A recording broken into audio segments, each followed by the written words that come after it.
Hello and welcome to another episode of a show that I personally call Popcorn King. Episode 15 or something. Who's keeping count? Me. I am. So I've done a lot of series over the past week. So this is going to be a full series episode. Haven't seen any movies, just series. So I'm going to do some reviews of some series. And of course, the first one I'm going to do for you today is a series that I personally call Andor. Season 2, episode 4, 5, and 6. So Andor is obviously the Star Wars series following Cassian Andor and his adventures leading up to Rogue One. So every 3 episodes constitutes a year closer to Rogue One, basically. So now we are on episodes 4, 5, and 6. That is, I guess we're 1 year forward from the last episode. So what do I think? Honestly, I'm still not riveted by this. Unfortunately, I don't know why, but it's really not gripping me. I'm finding it good enough. Like, it's not awful. It's not making me want to turn the TV off or anything. I'm watching it, but I'm just not gripped. I remember in the first season, especially once they get to the prison in the first season, that I was just so gripped. Like, I couldn't take my eyes away from the screen. But these 3 episodes, much like the last 3 episodes, the first 3 episodes, I mean, it's like, yeah, these are good, but I'm also going to check my phone every now and then. Just watching these, I'm just like, okay, yeah, good, yeah, good, it's good, best, still probably the best Star Wars-y things I've seen for a while, but I'm just a bit underwhelmed, if I'm honest with you. I really think the reviews at the beginning, like a few weeks ago, when the reviews came out saying this was like the best show ever, I really think they might have put my hopes up a bit too high, because I guess I'm just a little bit disappointed every episode. Maybe if I never saw those reviews, I would be like, this is great, this is exceeding my expectations. But right now, it's just like, it's serviceable, it's good, it's fine, it's good. You know, there are some really great moments in there, like really amazing moments. And then there are some episodes and some moments where I'm just like, oh, I'm going to check my phone. I'll look at my phone and then get a tiny little bit lost when I look back at the screen. I'm like, what's happening again? And yeah, I'm in that kind of zone, that kind of vibe. I'm not the biggest Star Wars guy of all time. I do love the original trilogy. I do dislike the prequels. And I'm pretty indifferent about the newer movies.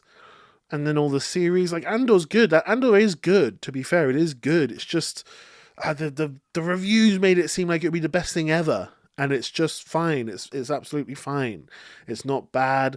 It's not offensive in any way. It is quite good, but it's just not spectacular, in my personal opinion, so far. That being said, there are some great moments. Like, I really enjoyed the moment in, I believe it was episode 6, having to get that bug, that recording device of some sort that was on the art gallery, on that book for people to touch. I was like, this is great, this is fun, this is on the edge of your seat, and like, you don't need any special effects for something like that. That's just good acting, good directing, good storytelling, and it's really, really intense, and I really, really enjoyed that. I think episode 6 was the best by far. Much like in the first year, the first 3 episodes, the last episode of that year, the last episode of that 3, so episode number 3 was really, really, really, really good, and the other 2 were just sort of fine, maybe even a little bit filler at some points. But yeah, that 3rd episode was really, really good, and it's much the same with this year. So the next 3 episodes, episodes 4, 5, and 6, it's episode 6, which is really, really, really good. And then the other 2, I'm just a bit like, I'm coasting along. I'm like, this is good, this is enjoyable enough. I'm definitely going to keep watching. I really, really am expecting a lot from the next 3.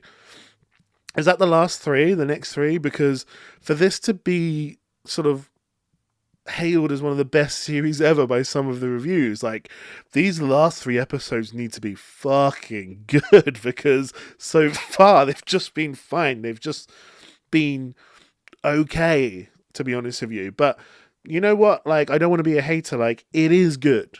It is quite good. It is good enough for me to keep watching.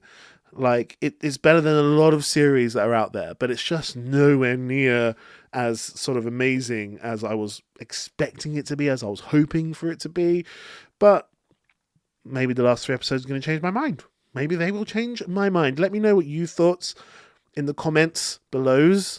And maybe you are on the same sort of wavelength as me, the same sort of thoughts as me, thinking like this is good, but just nothing mind-blowing. Or maybe you think it's incredible, and maybe I'm just really missing something. Maybe I'm expecting too much Star Warsy action, and I've got to just accept that this is a slow build, almost espionage type of Star Wars show. But yeah, maybe I'm just on the wrong sort of mood when I start watching it, and I need to adjust. Let me know. Give me some tips. Give me some tips in the comments below, please. I'm on my knees, begging, absolutely begging. So, the next thing that I watched that I'm going to do a review of is another series. Of course, this is a full series episode, and it is a series of a show that I call The Last of Us episode 4. We're on episode 4 now, right? Yes, episode 4. What did I think of this episode? Amazing. Amazing episode. Just intense, scary, twists, just on the edge of your seat, sort of horrific moments of like you wanting to punch the screen because you're like, do something out, like when you get so angry with characters because they're not behaving how you want them to behave. But like, it's a good frustration because it's just like, damn, these girls are unprepared for this situation. They're so unprepared, but just such a great episode. This is going to be a spoiler review, so spoiler. Now you know. But yeah, I guess I'll kind of go through the episode how I remember it. So Dina and Ellie, are approaching Seattle, is it? So it's the big city, overgrown. Obviously, first we had the flashback with the what's that actor's name? He is a fantastic actor, Jeffrey Wright. That's his name. And the guy from, I'm sure it's the guy from Drake and Josh, or Josh and Drake, whatever that sort of young people's TV show was. But yeah, it's sort of a flashback about how he, I guess, turned his back on the army and decided to be a wolf who fights back against government. But yeah, like, so we had that flashback really good. But yeah, we've got Dina and Ellie arriving in the city on a horse, just waltzing into the city where there's a million windows where anyone can see them, but they don't seem to care. They're just trotting through the city, and they're like, let's find somewhere nice to put the horse. And they somehow find a music store with doors big enough to put a horse in there. So they go into this music store and they're looking at records and stuff, and there's this absolutely beautiful scene where Ellie is playing the guitar, the acoustic guitar, and she starts singing Take On Me, or Take Me On, whatever it's called, by Aha! And it's this beautiful acoustic version of the song, this acoustic interpretation, rendition, and it's just really good. Her voice is nice.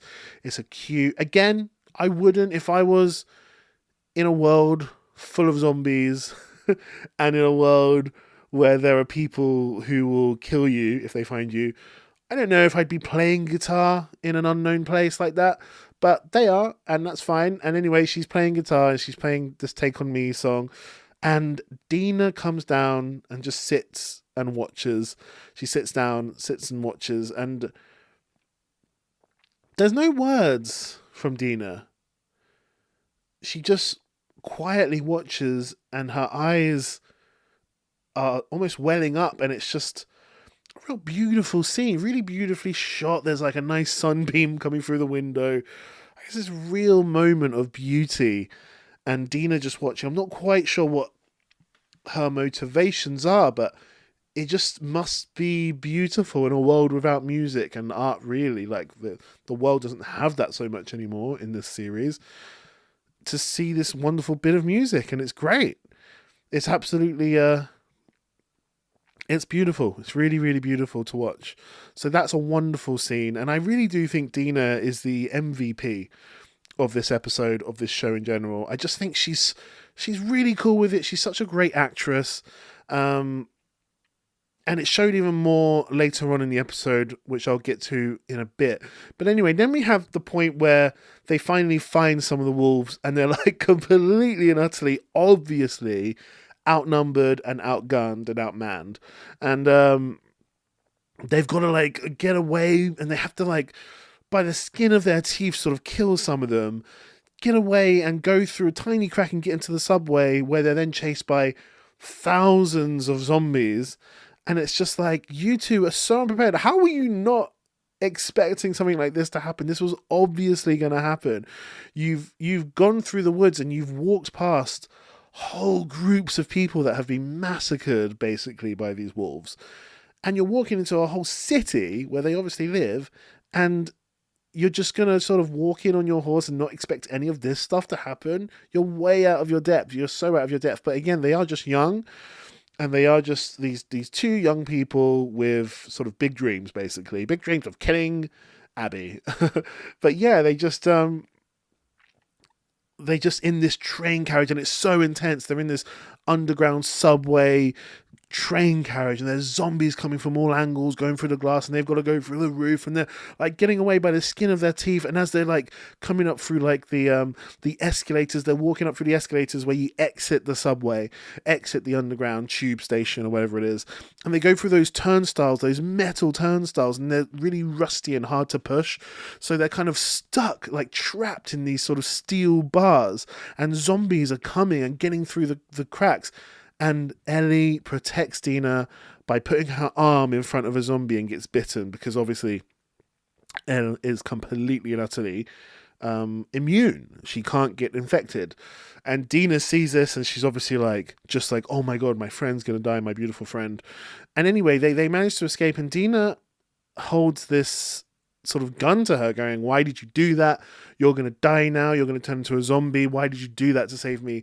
And Ellie has to like explain, and she's like, I'm immune. Don't worry, I'm not going to turn into a zombie. But the thing is, she doesn't do what I wanted her to do, in the fact that she kind of just, she doesn't tell the full story. Like, I was speaking to my brother about this, and I was like, man, my brother was saying, at this point, I would be like, this is why I even met Joel. Like, because I'd be saying everything, giving as much evidence as possible, because someone's pointing a gun at me and they want to kill me for my own good. Basically, they want to kill me.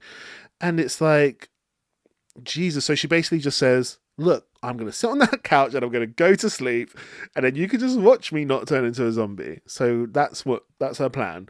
And she doesn't turn into a zombie. And Dina sees that, and Dina barely says anything throughout any of this. She doesn't ask any questions. She just is pointing lights at her. And yeah, the big twist, the big surprise is Dina goes, I'm pregnant. And then they have sex. Then they have lesbian sex. And it was quite random, I have to say. It did come out of basically nowhere, but then you have to remember, they must be having so much adrenaline. They've literally just survived by the skin of their teeth. Dina's just had this like revelation that there's another human out there that is immune. And so I guess it's just a welling of emotions. Dina's pregnant, and it's like, you know, when there's that much adrenaline and that much excitement and that much confusion going on inside your body, you just need to let it out.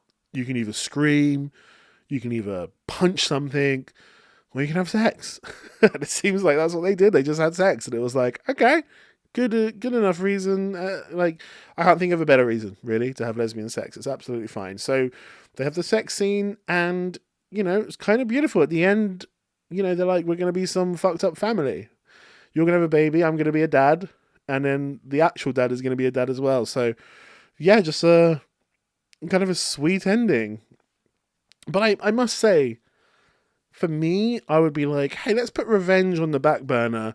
We almost drastically died, and we have not run away far enough to be safe. Let's just go. Let's just leave, have a baby, and maybe do revenge later. That's what I would personally think. But no, they're like, let's still do this together.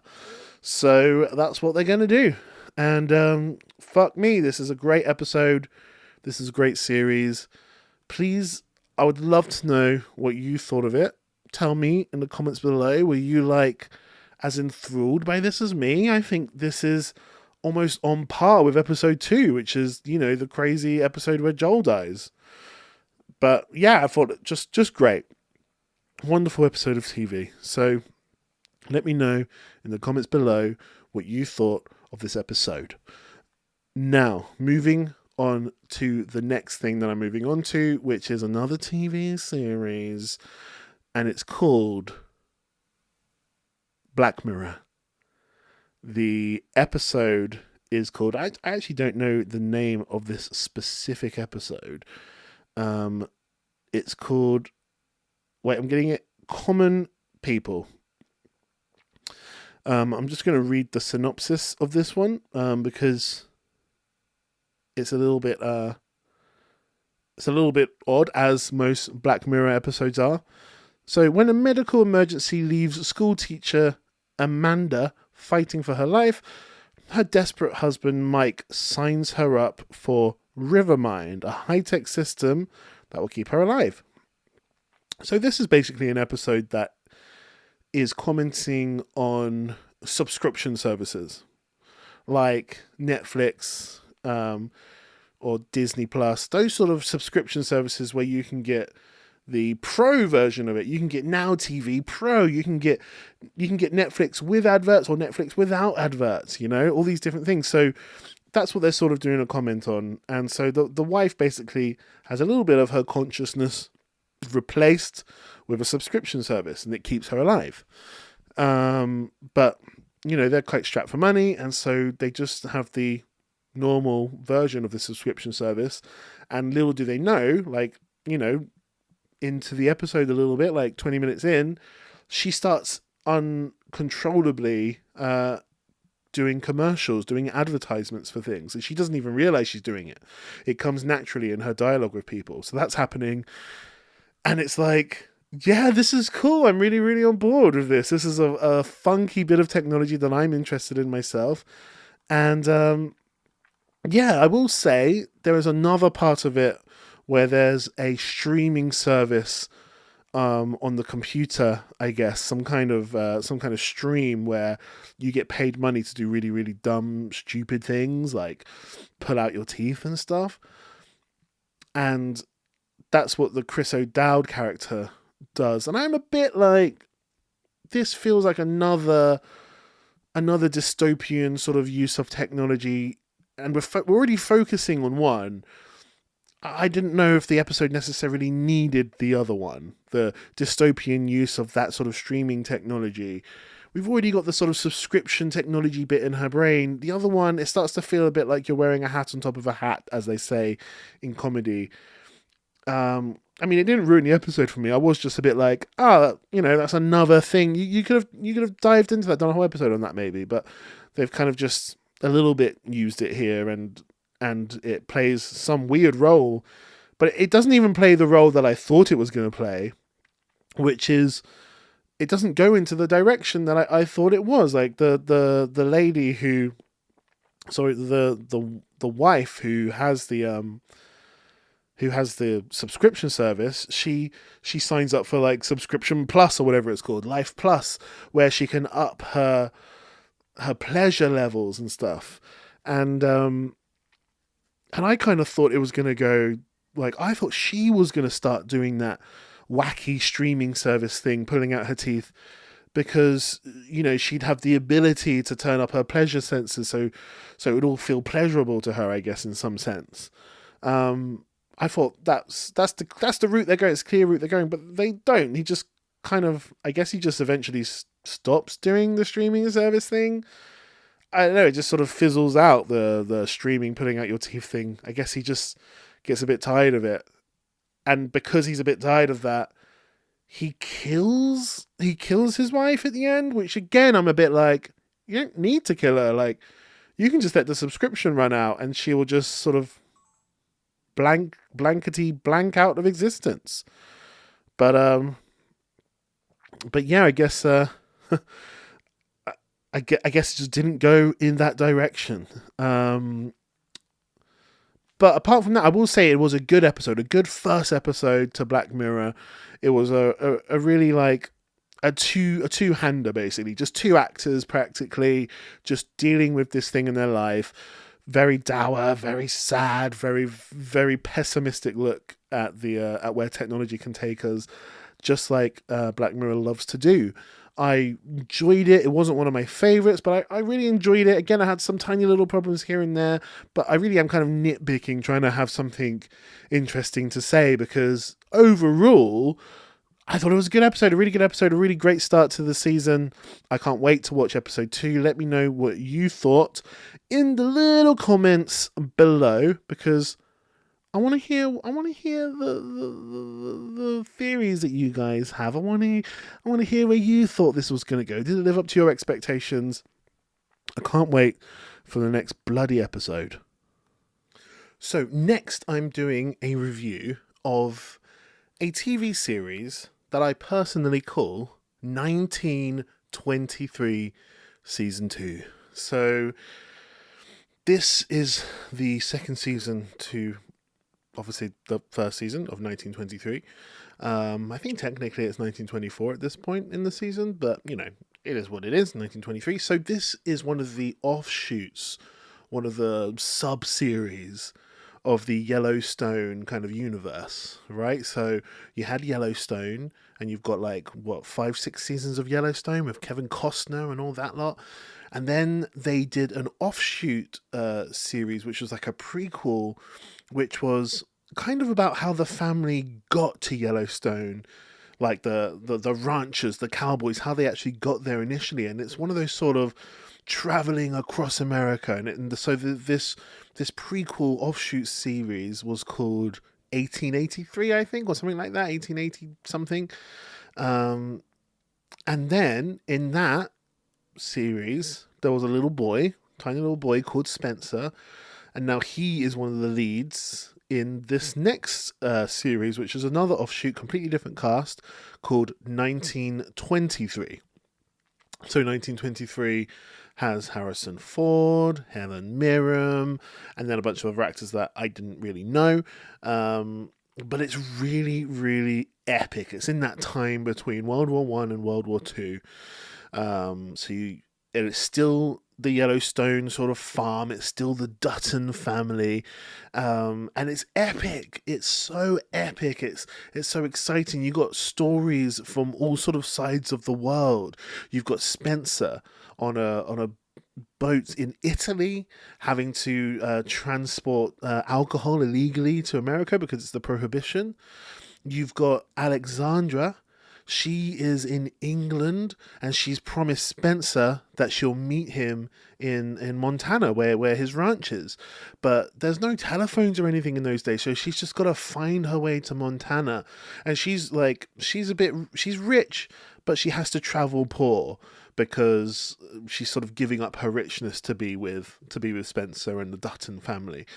So she's a bit like, Rose from Titanic in a sense. Really out of her depth, really learning about life without the riches. And so her story is really harrowing. And then obviously you've got the Harrison Ford and Helen Mirren. They're in Montana, in Bozeman or wherever it is. And you've got Timothy Dalton? Who's the James Bond actor who's like the villain in this? He's in this as well. I'm just going to find out what his name is. Yes, Timothy Dalton. So he's the villain in this. He's trying to take the land from the Duttons. Obviously, the Duttons have amassed a huge amount of land in Montana, and Timothy Dalton wants to sort of basically buy it and make it a tourist attraction where it's the Duttons' way of life. And then also you've got the story of the Indian who was in the first season. She was sort of practically kidnapped into some sort of Catholic church school where they teach you how to be a good God-fearing woman. But she, was pretty much tortured and raped there, so she killed a couple of nuns and escaped and ran. And in this season, she's still running, and she's like practically run across America, and the priests are still fucking chasing her. It's so annoying. So yeah, you've got all these stories, and they're all kind of semi-linking, and they're all reaching towards some crescendo.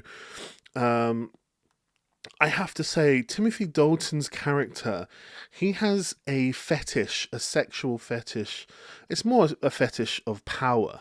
He enjoys seeing people in pain. He enjoys seeing somebody causing the pain. So he enjoys watching another girl hurting another girl. And he enjoys seeing the pleasure that the girl hurting the other girl gets from hurting the other girl. That's some sort of twisted fetish, and I get it. It's a complicated fetish. It's the fetish of a man who enjoys power, I guess. I will say they do a few too many of those scenes to the point where it was starting to even lose its kind of shock value, because that's what it was there for. It was sort of shock value, so you can be like, oh, what a despicable human. But they showed like over the two series, I swear I saw about 8 of these sort of sexual torture scenes, and I'm like, oh yeah, I get it, and it just sort of lost its shock value, and it kind of a bit boring after a while. I was like, okay, can we move on? I'm sick of watching a girl hurt another girl, and then seeing Timothy Dalton get pleasure from that. It was just, I saw it too many times. Like twice would have been okay. But yeah, they just kept showing it, and I was like, ugh. When it got to those moments, I was a bit like, oh, come on, can we go back to Spencer traveling with all the contraband, Spencer and Alex. I love Spencer. I think he's really, really cool, very handsome guy with a great moustache. Obviously, I'm trying to grow a moustache now because of him. But he's fixated on getting home to save his ranch, his family. He's fixated on that. In the first season, there was this big love story between him and Alexandra. They really fell in love.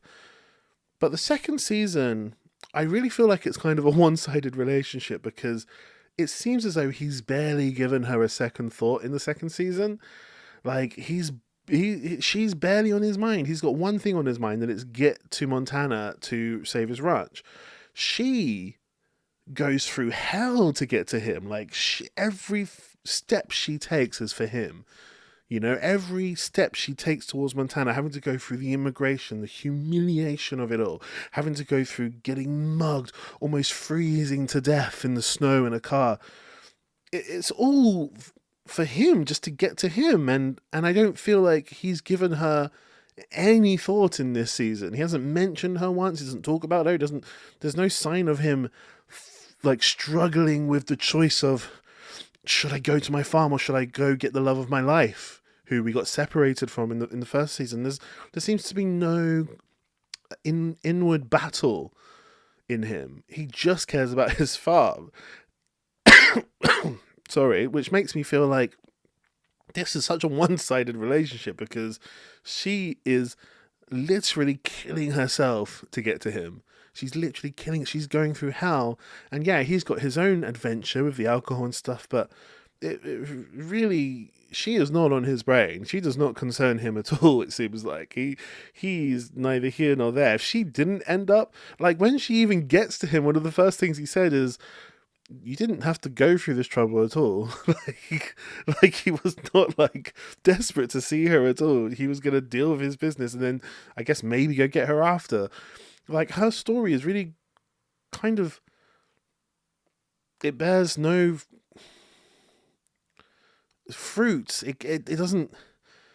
It feels pointless. She dies really for nothing at the end. She freezes to death trying to get to him, and she sees him for what seems about 20 minutes. She meets him for 20 minutes. She went through like 4 months of absolute hell to get to him and see him for about 20 minutes. And then she dies. And it's just like, that was not worth the last 4 months of your life, I'm afraid. He was not even that worried about you, if I'm honest with you. So that was a bit of a downside. But again, I enjoyed their stories, their adventures. It's just that overarching thing I was not on board with. But the MVPs, the most valuable players of this show, were Harrison Ford and Helen Mirren. They are wonderful. What a great couple. What an aspiring, like when you think of what you want to be like in your old age, you want someone to love you the way they love each other.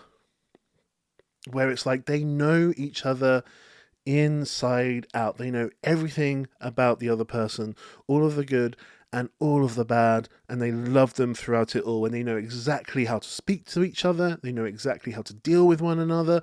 They know exactly how to be angry with each other and how to love each other. They just are just a perfect couple, such an aspiring couple. I really want to be like them. Harrison Ford is hilarious. Helen Mirren is hilarious. She's wise, and they really bring the heart to this show.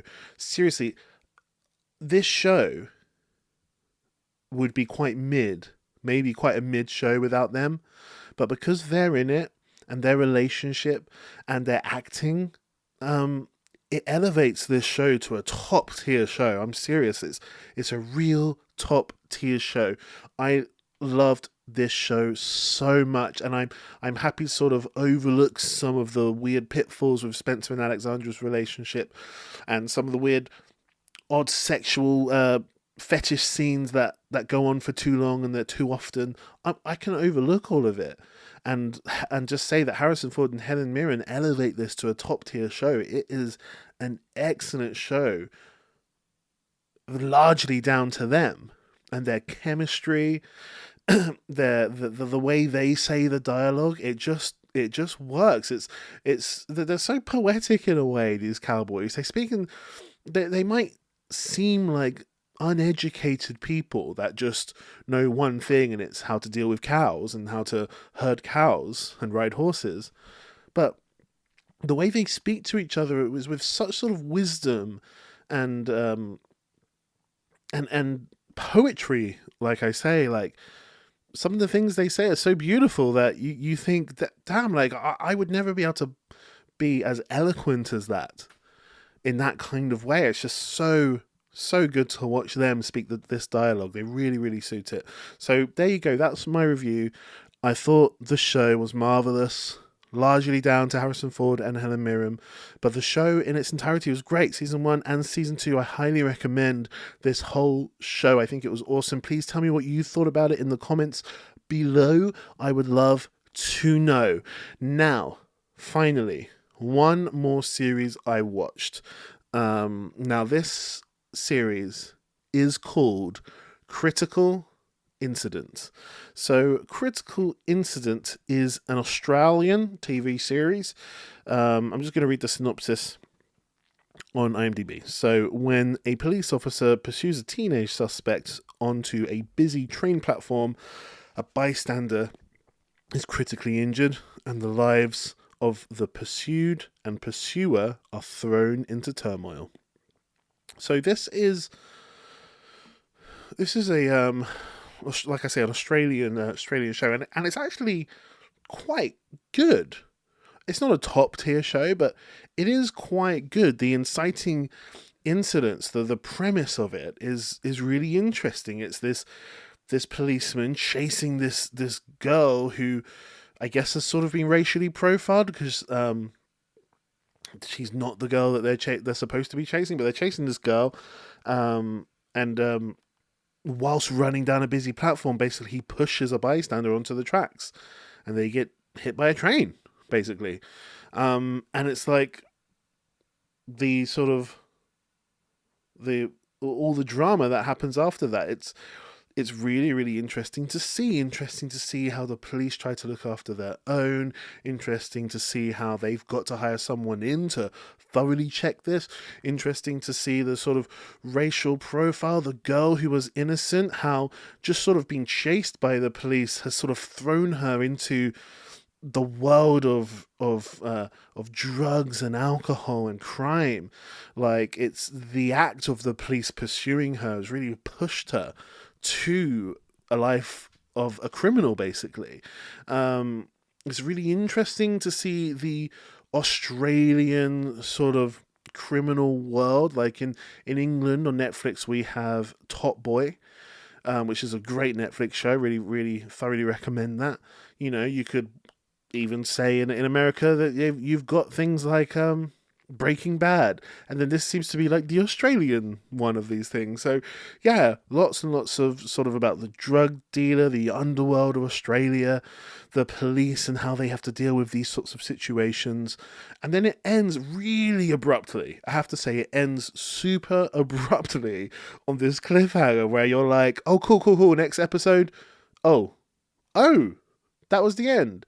Like, it was a cliffhanger, but it didn't feel like an end of the series cliffhanger. They really didn't tie any loose ends whatsoever. Like, at least on some series where there's cliffhangers, they kind of present what the next season will sort of consist of.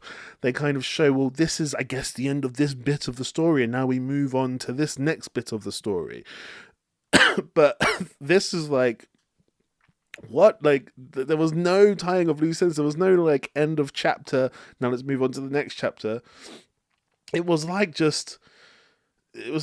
what? Like, I thought there should be another episode at least. Like, end something. Something needs to end, or at least present something that's going to happen. Like, like in the end of the first Game of Thrones. Yeah, it had the killing of Ned Stark. Spoiler alert. But it sort of showed you kind of semi kind of endings, things that were gonna now start. Like, for example, Arya Stark, whatever you say her name. Like, the first season, it's her going to King's Landing and being in King's Landing. And then at the end, she's like, has to escape, and she manages to escape. And now we know, like, okay, the next season, we're on the next journey with Arya Stark. She's on the next part of her story. Like, each character they're about to start the next part of the story. Like, something has kind of concluded, and we're about to see the next part of the story. And it still ends with cliffhangers, the death of Ned Stark. But like I say, like, there's a sense of, like, we're moving on to the next chapter of this story. Like, strap in. This does not do that at all. We're still slap bang in the middle of a chapter. There's no like, great, breath, and now we're moving on to this part of the story. No, it literally just ends. It just ends in the middle. It just is a very middly ending. And you're just like, wow, yeah, cliffhanger, sure, but you really ended nothing. So, odd abrupt ending, but overall a good show, a mid show. It really kept me interested throughout. I was really intrigued to see where it was going, like how they were going to get over this situation, but you don't get any answers, that's for sure. They don't get there, but I hope they do another season. Hopefully it will actually have some conclusions. That's what I'm hoping. But let me know what you thought in the comments below. Just type them down. Hit that like button. Maybe subscribe if you want to. And then just learn to love each other, guys. It's so important to love one another because we've got so much love to give, don't we? Yes, we do.